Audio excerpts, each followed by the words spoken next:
তো হ্যালো বন্ধুরা, কেমন আছো সবাই? তো অনেক দিন পরে চলে এসেছি সব কমপ্লিটেড কাজগুলো নিয়ে, ভিডিও নিয়ে একসাথে। তো এটা একটা ফ্রিজের কাজ ছিল।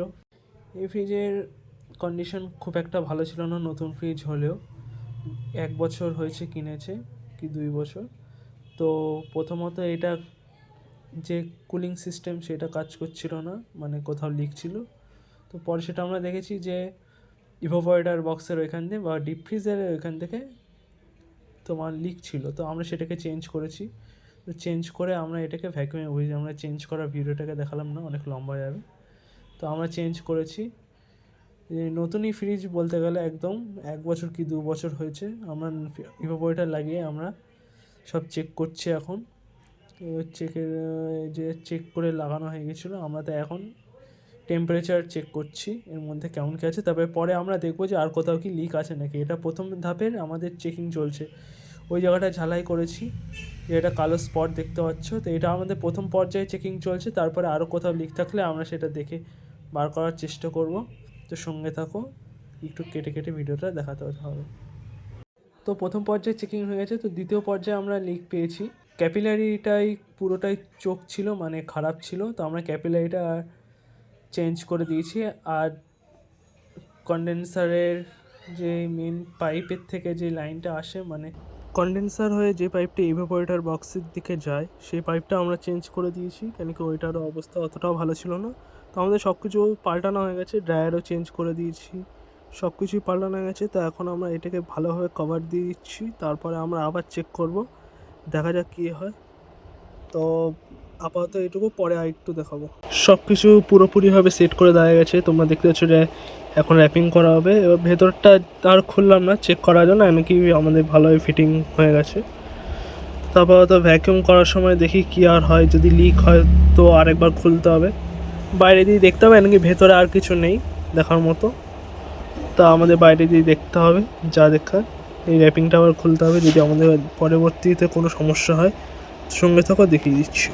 তো দেখতে পাচ্ছি এখন ভ্যাকিউম হচ্ছে, ভ্যাকিউমে বসানো হয়ে গেছে, 15 মিনিট হয়ে গেছে। তাও আর 2-3 মিনিটের জন্য করছি। এই যে বসে আছে রিল্যাক্সে, একটু দেখিয়ে দিই।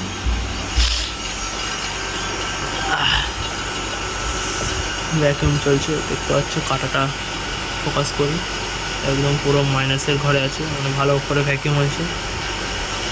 এবার একটা জিনিস দেখা হবে হোক, যে ভ্যাকিউম বন্ধ করার পর যদি কাঁটাটা আবার যদি কোন অবস্থায় ফিরে আসে, দেখাচ্ছি, মানে জিরোতে আবার যদি ফিরে আসে তাহলে লিক থাকতে পারে, তাহলে আরেকটু সমস্যা হবে। দ্বারা দেখাচ্ছি, তাহলে ভাল্ব বন্ধ করতে হবে না। এখন কাকা হাতে ভিডিও করছে,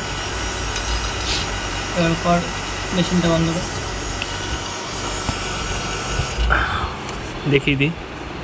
ছাড় ছাড়, দাঁড়া, লাইভ আপডেট দেবো।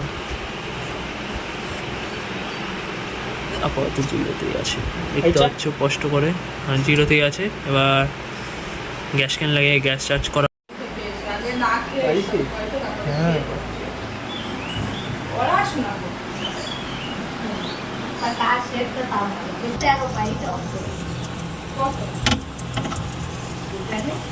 সব কিছু হয়ে গেছে। এখন ছিল এটা টাইট দিচ্ছি, দাঁড়া দেখাচ্ছে। কাজ কমপ্লিট হয়ে গেছে, সব কিছু লাগিয়ে গুছানো হয়ে গেছে। দুটো ব্যাগ আমাদের কলেজ দিয়ে দিয়েছি স্যারের পক্ষ থেকে। তো মেন প্রসঙ্গে আছি, দেখো টেম্পারেচারটা দেখতে পাচ্ছ -6 ডিগ্রি। আরও কমবে, আর কিন্তু আমরা অতক্ষণ আর ওয়েট করবো না। এটা আধ ঘন্টা পর, 1 ঘন্টা পর এই টেম্পারেচারটা আসলো। প্রথমে 29-এ ছিল, এখন -6 আছে। ভেতরটা দেখে দিই, ভেতরটায় বরফ জমাতে দেওয়া ছিল, আস্তে আস্তে বরফ জমছে। দেখতে পাচ্ছ হয়তো এই দিকগুলো জমছে, ভালোই বরফ জমছে, মানে ঠান্ডা হচ্ছে। খোলার কারণে হয়তো আরেকটু হয়তো বেড়ে গেল, -6 না কত ছিল, 7 হয়ে গেল। তো আজকে কাজটা কালকেও ছেলেটা আসলো একা, কালকে আমি আসতে হয়নি, আজকেও আসলো, আমরা দুজনে আসলাম। কালকে আমার একটু প্রবলেম ছিল। তো